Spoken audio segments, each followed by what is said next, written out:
Hi, Dr. Donna. So glad to have you here today. Hello, I'm so glad to be here. Well, thank you for joining us. This is such an important topic, and I think confusing for a lot of people because we hear inflammation all the time, but we don't always know what inflammation really is. So I'm excited to dive into that. But first, before we get started, could you give us just a little bit about your background, about kind of what brought you to where you are today?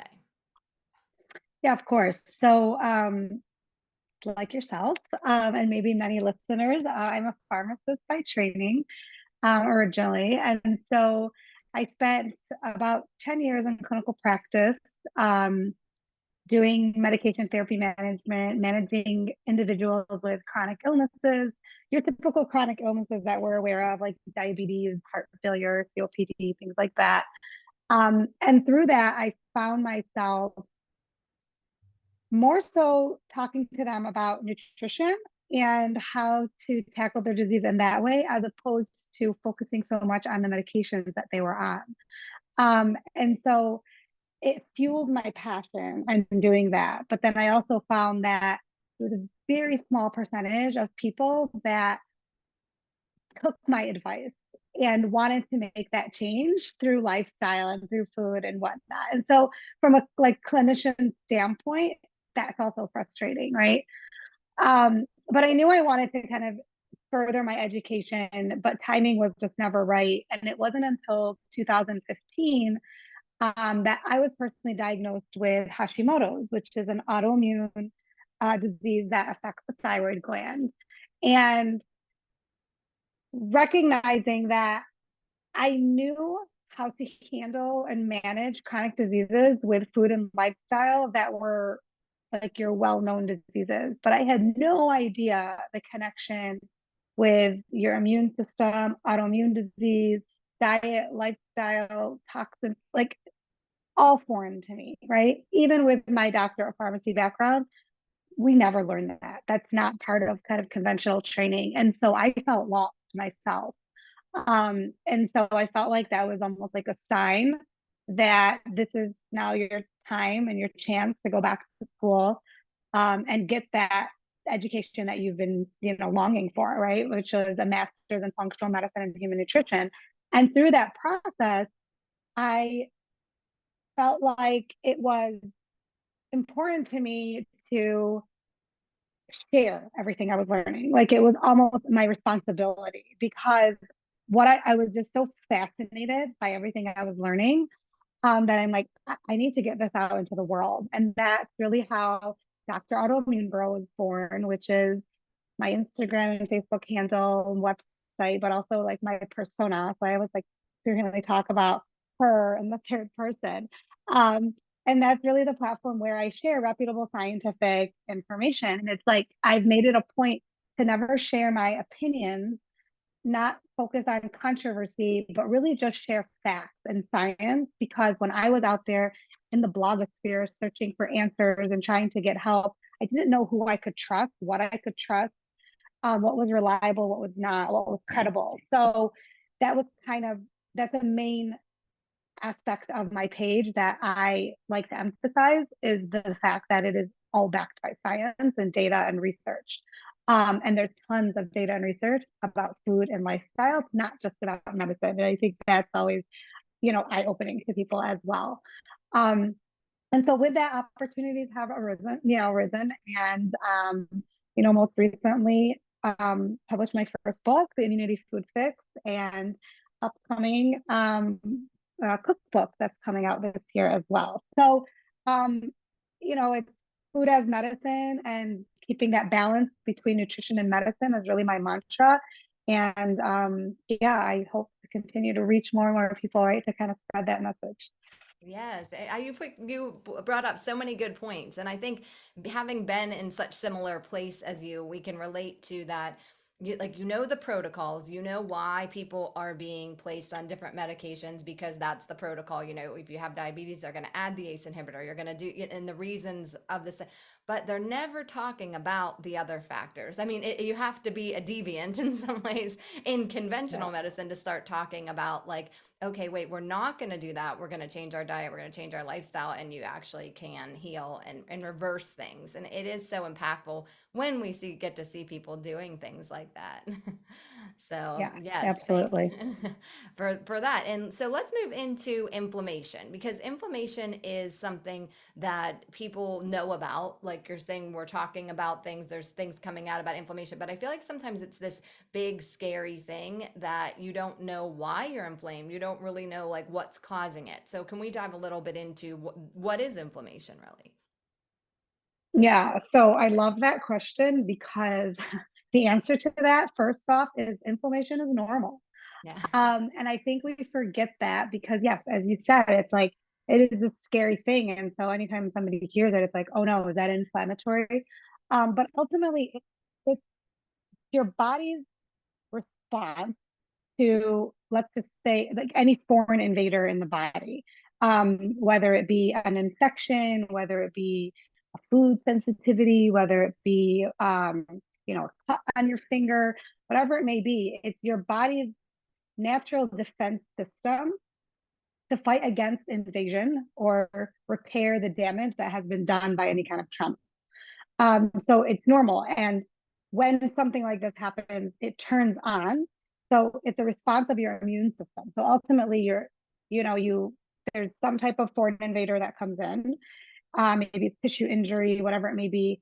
And so then your immune system is activated. Like, so now it's the time to fight. So it starts releasing these inflammatory cytokines, which you hear about, which are ultimately kind of like the soldiers of your immune system.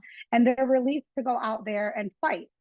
Um, and when they're done and they do their job, that's when it should turn off, right? And so that inflammatory response should come back down, um, and only be responsive in a time when something like that occurs again. Problem that we're seeing today is that that response never turns off. And so it's like we're constantly being exposed to like just inflammatory, I'll call them foreign invaders because they are, right? You think about our foods that are sprayed with pesticides, right? Like that's a toxin, that's foreign. It shouldn't be there. We shouldn't have this constant exposure to it. A lot of it has to do with like our gut wall and our gut lining, right? We talk about leaky gut and that permeability so that like food substances, some of these toxins, they're kind of flowing in and out of your bloodstream. So they're activating your immune system, right? They're not staying where they're supposed to be. And therefore, you just have this like low grade chronic inflammatory response. Like our immune system is not completely at rest when it needs to be. So it's like revved up. You have these cytokines, these soldiers that are out fighting, but they shouldn't be, right? Because it's not this, acute response. It's like this chronic. So it's like always out there. So I always say, like, this chronic and inflammatory response that we have is really like the denominator to all chronic disease. It's like that's what's in common with everything you think about. It's not just autoimmune diseases. You talk about all these new metabolic diseases coming up, even down to cancer. Like cancer is inflammation, right? At its core, at its root, at the beginning of it, that's what it is this chronic inflammatory response occurring in the body that suddenly turns, right, to the negative. And so that's where recognizing why inflammation is quote unquote bad. I think you have to separate it between acute and chronic. And that's what's kind of like the critical message I like to get out there. Yes, yeah. And so much of it is gut related. Like you're saying, that once that leaky gut starts, the intestinal permeability, everything starts to occur in the body instead of just staying in the gut. And so, and it's really much more common, I think, than I'm always going back. Like the two things I feel like I always am going back to are stress and the gut. So it's always like Oh, those yeah. two things are always like coming up so regularly, but kind of getting to the root of some of these issues. So, and so then let's dive into a little bit about inflammatory foods specifically. Yeah. So inflammatory foods really make up the standard American diet, Yeah. if you will. Yes. So ultimately, our standard American diet is, high in processed foods, high in omega-6 fatty acids, high in sugar, high in alcohol, high in trans fats. Like it's like the fast food, the convenience foods, the packaged foods. Okay. So it's like people probably don't want to hear this, but ultimately that is an overall inflammatory diet. And so you think about things like sugar. Um, it, that's, I think, like number one is where I would target. But you think about the impact of sugar, not only on like gut permeability, but even impact on the immune system. It actually weakens your immune system after it's consumed for like 2 to 4 hours when you're consuming like these high sugar foods. So you can imagine kind of what that does, right? Overall, once you understand kind of your immune system A to Z. Um, but then you have your vegetable oils that are high in omega-6, those pro-inflammatory oils, but then they're also low in omega-3, which are your anti-inflammatory oils. And so in the standard American diet, also, we have this imbalance between omega-6 and omega-3. And I like to caution because it's not that you don't need any omega-6 because you do. It's a key building block, especially in many hormonal pathways and cholesterol pathways. But um, you need that balance between the two. And I think that's where we're truly off balance from where we kind of arrived here as, human beings and the type of diet that we were eating, like the Paleolithic diet versus now, where we're looking at these insane ratios of omega-6 to omega-3. But also things like trans fats that are, highly inflammatory, promoting inflammation, obesity, insulin resistance. Um, and then kind of some of the things that people don't maybe necessarily think about, but like dairy as an inflammatory food. Um, you know, about 60% of the population actually cannot digest cow's milk, right? They can't even they don't have the enzyme to break it down. And so those intolerants can trigger that inflammatory response. So just like keeping that in mind. Gluten and grains, right? So first, if we talk about just refined and processed grains, like forget the whole aspect of gluten and gluten sensitivity or whatever, but more so just look at the breads that are in our supermarkets, the packaged foods like the crackers and things, like all those grains, they're all refined, they're all processed, they're highly inflammatory, there's no nutrients in them, no fiber. And so that in and of itself is inflammatory. And then the gluten, you consider that now, and the gluten sensitivities that have risen. And people question, like, well, why is it on such a rise today than it was, maybe 40, 50 years ago? And it goes back to the processing of our, our wheat and our grains.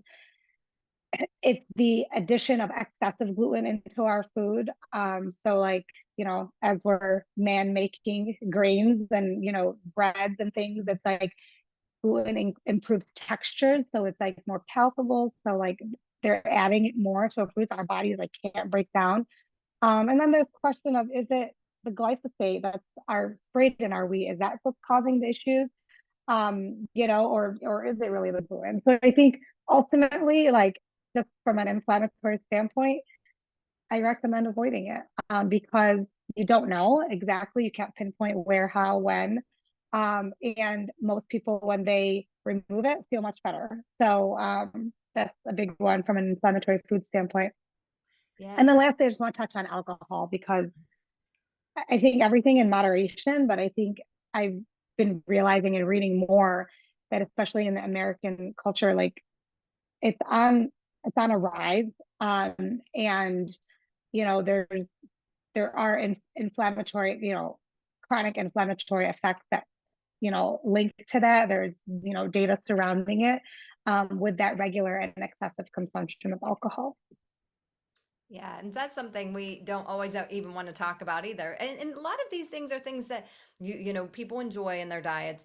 They're not easy changes, but what I think the magic starts to happen is when you do make the changes and then you realize how much better you feel, and then you start making the changes because you want to, not because you're, hearing us talk about it or someone else say something about it. It's like, oh wait, now I'm choosing to eat this way because I can Hmm. see all the health benefits the way I feel. It makes it so much easier.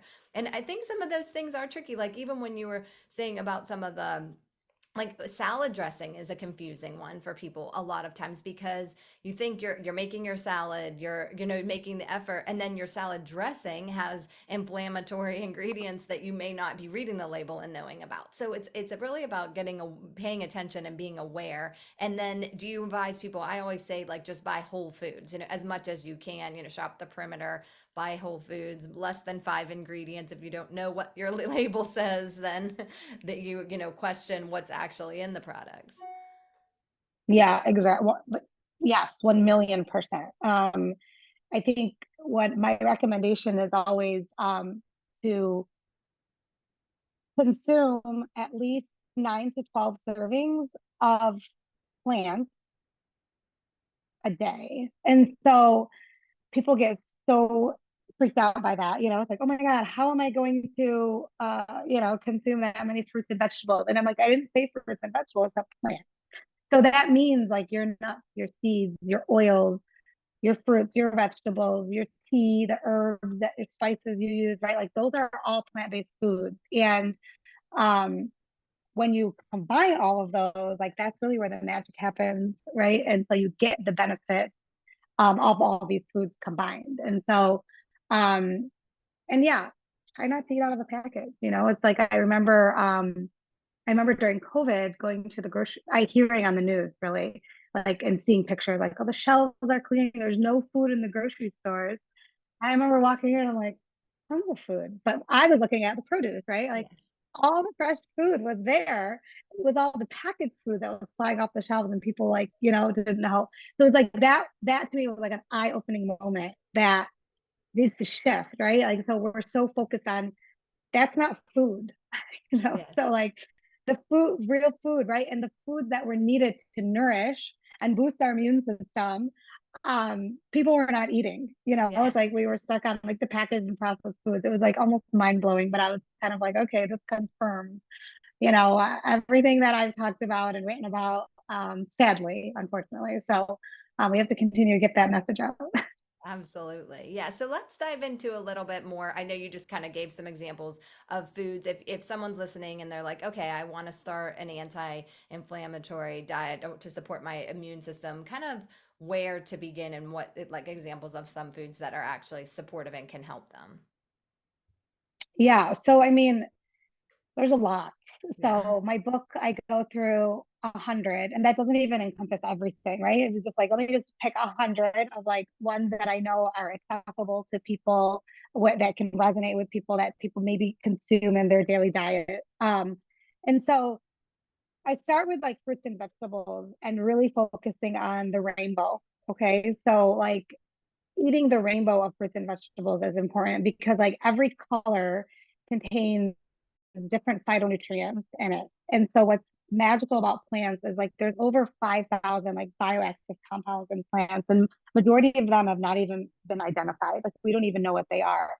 But you think about a plant all the way from like its seeds to its roots, like through the top, it has anti-inflammatory properties throughout. And many drugs that are anti-inflammatory in nature are derived from plants, or their mechanism work by the same way that these anti-inflammatory properties exist in plants already. And so if you can first focus on eating the rainbow as opposed to me telling you go eat pomegranate, or you need to eat cherries, like, and that's not the point of it. The point is to identify foods you actually like because then you'll eat them. But trying to focus on the rainbow of it. And so like I look at red as kind of like your anti-inflammatory, orange is kind of like your gut digestive, yellow as more hormone balancing, purples as your antioxidant in nature, and then greens as like a detox. So kind of if you can remember that wheel, and I kind of lay that out in my book as well, then that's where you can kind of try to pick foods from all of those categories, and you'll hit all of those important aspects of reducing inflammation overall, detoxing your body, right? Boosting your immune system. So all of that. But the key food that though that I touched a little bit on working by similar mechanisms as certain drugs. And so one aspect that I talk about, and I think this is important, and I'll just touch on it because it can be complicated, is targeting the NF-kappa beta pathway, which is the same mechanism by which steroids work. So when we have an inflammatory response, especially in autoimmune disease, many times steroids are given to block that inflammatory response, and people typically feel great after they take it. It's kind of that long-term use and side effects associated with it that are not so great, right? And so acutely, like you feel great, but unfortunately, people stay on them long term, and that's where you kind of get that negative aspect of it. Now, there are foods that also block this pathway in the same exact manner that steroids do, but they don't have the negative side effect associated with it. So things like um, turmeric, like rosemary, ginger, green tea extract, for instance, boswellia, which is frankincense. So like people think, oh, like that whole like they say frankincense is like the king of anti-inflammatory oils. Well, this is why. Like this is the mechanism by which it works. So I think it's like important for people to recognize that foods have these properties. Um, and if you can incorporate them daily, like simple things like adding turmeric to your morning smoothie, drinking green tea at least once a day, or a matcha once a day, right? To get that benefit. Maybe adding ginger to your water. Like just little things that you can do uh, that just become part of like daily habits, but in the long run, they have a huge effect. So if you think about, we can't prevent all, I feel like we can't stop all inflammation, right? Unfortunately, by with the life which we live, like there's so many things we don't have control over. But if we can control what we can control, I think then that does a whole lot, right? It kind of goes back to it's all about balance. And I love that you're actually saying to do it with food because I think like one thing that can happen when you do move into this more like functional medicine world is you're trying to support everything and then you can also become overwhelmed with like a list of supplements. And I try to really balance when I'm working with people because you don't, yes, you want to support, but you don't want to just like, oh, okay, now you're taking 10 supplements every day and having to support that way. So the more you can do by adding these things into your diet and be supportive, it's just so helpful to be able to do it through food. There's such a power Mhm. there. Absolutely.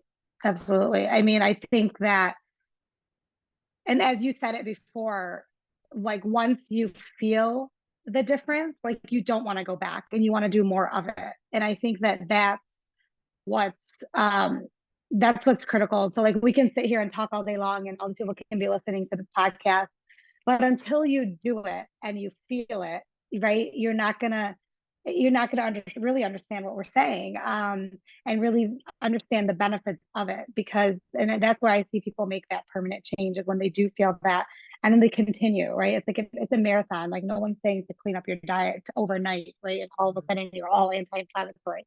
But it's kind of like those little steps you take to get there. Yes, I did do a few years ago. Well, my kids are teenagers now, but back when they listened to me a little bit better and would be like join in on fun things, I printed out exactly what you're saying, the rainbow of food. So I printed all the colors and then different foods in each color, and we did a challenge. So we did like every day, can you like I'm gonna challenge you, you can get like a little treat or like a reward of if you can go for a week and get all the colors in. So you can make it fun for your family. It doesn't Yeah, have to be like this arduous like oh no I'm changing everything, take one step at a time, make it fun, right. include activities that or even challenge yourself in order to do some of these things. Yeah, I actually love that you brought up kids as part of this because I think that that's our duty, right? Like with the knowledge that we have to educate the youth more than anybody. Because I think I don't want to say, it's too late as we've aged and gotten older and kind of built into our habits. but I think it's a lot harder to instill in individuals that may be stuck in some of their ways, right? Try to break some of that. But if we can instill this in our youth that this is normal and educate them more on the why, and like I've done that especially with sugar with my own kids. They know, they limit themselves. So if they know they're having a birthday party in the evening, they won't eat anything sweet throughout the day because they know they're going to have cake. And they'll say that, well, and they know like 25 grams is the limit. Like they repeat that number. And my kids are in elementary school. So it's possible and it's important. And I think like then they tell their friends and like we can continue to spread that. But I think it's so important to educate the youth on this because it's just critical.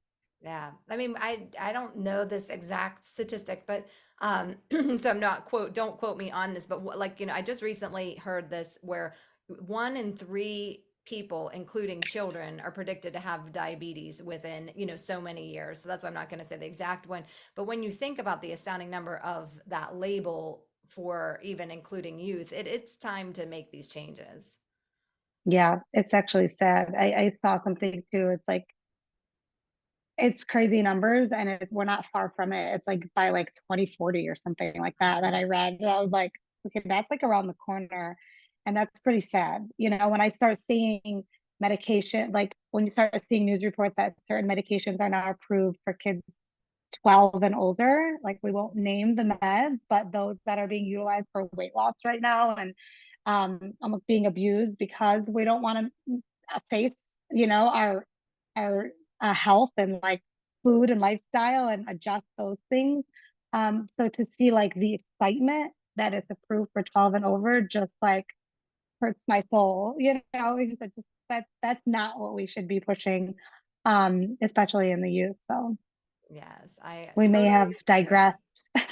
I know. Well, thank you for bringing this knowledge to us. Thank you for all the valuable information you've shared. And can you tell the listeners how they can find you?